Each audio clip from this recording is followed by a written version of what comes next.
કેન્દ્રમાં સરકારનું ફરી એક વખત ગઠન કરવા જઈ રહેલા એનડીએ માટે સારા સમાચાર દીવ દમણથી મળી રહ્યા છે। દીવ દમણ લોકસભા બેઠકથી અપક્ષ તરીકે ચૂંટાયેલા ઉમેશ પટેલનું સમર્થન એનડીએને મળે તેવા સ્પષ્ટ સંકેત મળી રહ્યા છે। સૂત્રોનું માનીએ તો ભાજપના વરિષ્ઠ નેતાઓ સાથે આ જ મુદ્દે ઉમેશ પટેલની ચર્ચા પણ થઈ ચૂકી છે। ઉમેશ પટેલે દીવના પ્રવાસ દરમિયાન સાથીદારો અને ટેકેદારોનો આ મુદ્દે મત પણ જાણ્યો છે। જો કે ઉમેશ પટેલ ભાજપમાં જોડાશે કે નહીં તે કહેવું તો મુશ્કેલ છે, પરંતુ દીવ દમણના પ્રશાસક તરીકેથી પ્રફુલ્લ પટેલની રવાનગીથી માંગ ઉમેશ પટેલે મૂકી હોવાનું પણ મનાઈ રહ્યું છે। ઉમેશ પટેલની આ માંગને એનડીએનું નેતૃત્વ સ્વીકારે તેવા પણ સંકેત મળી રહ્યા છે।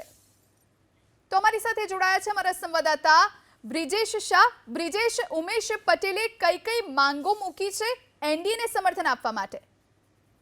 સંઘ પ્રદેશ દીવ દમણના અપક્ષ વિજેતા થયેલા સાંસદ ઉમેશ પટેલ દિલ્હી પહોંચી ચૂક્યા છે। જે આધારભૂત સૂત્રો પાસેથી માહિતી મળી રહી છે, તેઓ એનડીએને સમર્થન કરી રહ્યા છે। તેઓની જે માંગ હતી કે સંઘ પ્રદેશ દીવ દમણ અને દાદરા નગર હવેલીમાં એક મિની એસેમ્બલીની રચના થાય અને જે પ્રકારે તાનાશાહી ચાલી રહી છે તેને ખતમ કરવામાં આવે, આ બાબતની વાત ઉચ્ચ જે નેતાઓ છે ભારતીય જનતા પાર્ટીના, તેઓની સાથે વાતચીત થઈ છે। તેઓ દીવ હતા, દીવથી અમદાવાદ ગયા, ત્યાં પણ એક નાની મીટિંગ થઈ, ત્યાંથી તેઓ દિલ્હી પહોંચ્યા છે। દિલ્હી પણ એક મીટિંગ થઈ ચૂકી છે। એ પહેલાં ફોન પર આ બધી વાતો થઈ હતી। જે પ્રમાણે અમારા સૂત્રો પાસેથી જાણવા મળી રહ્યું છે, તેઓએ એનડીએને ટેકો જાહેર કરી દીધો છે।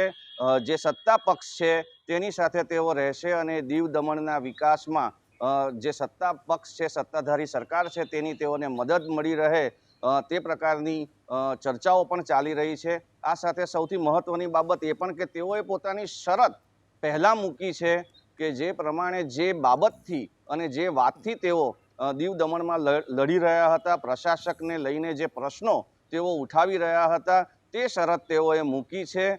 આ બાબતમાં ભાજપ એને માને છે નથી માનતી, શું ચર્ચા થઈ છે ટૂંક સમયમાં થોડા જ દિવસોમાં આ બાબતની જાણકારી પણ મળશે।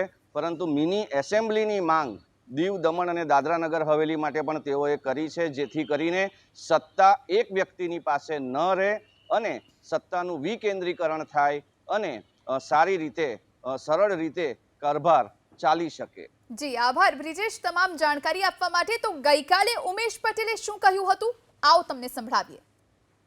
મેં એક સદંતર સીધી વાત કરી છે કે ત્યાં સેન્ટરમાં મોદીજી કે કોંગ્રેસની સરકાર સામે મને કોઈ વિરોધ નથી। મને તો મારા દમણ દીવના પ્રશાસનમાં જે તાનાશાહ બેસેલો છે, જે તાનાશાહી ભર્યું વર્તન ચાલી રહ્યું હતું, એના જ સામે મારો વિરોધ હતો।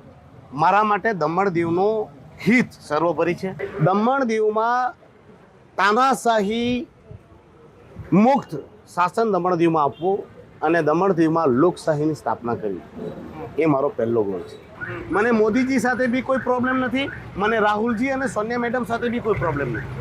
એટલે તમારે એક તરફ તારો ગલત છે। દમણ દીવના હિત માટે જે પણ સારું હશે, યોગ્ય હશે, તે અમે નિર્ણય લેશું। મેન્ડેટ જે લોકોએ આપ્યો છે, જનાદેશ આપ્યો છે, તેના વિરુદ્ધ જવાની મારી બિલકુલ ઈચ્છા નથી।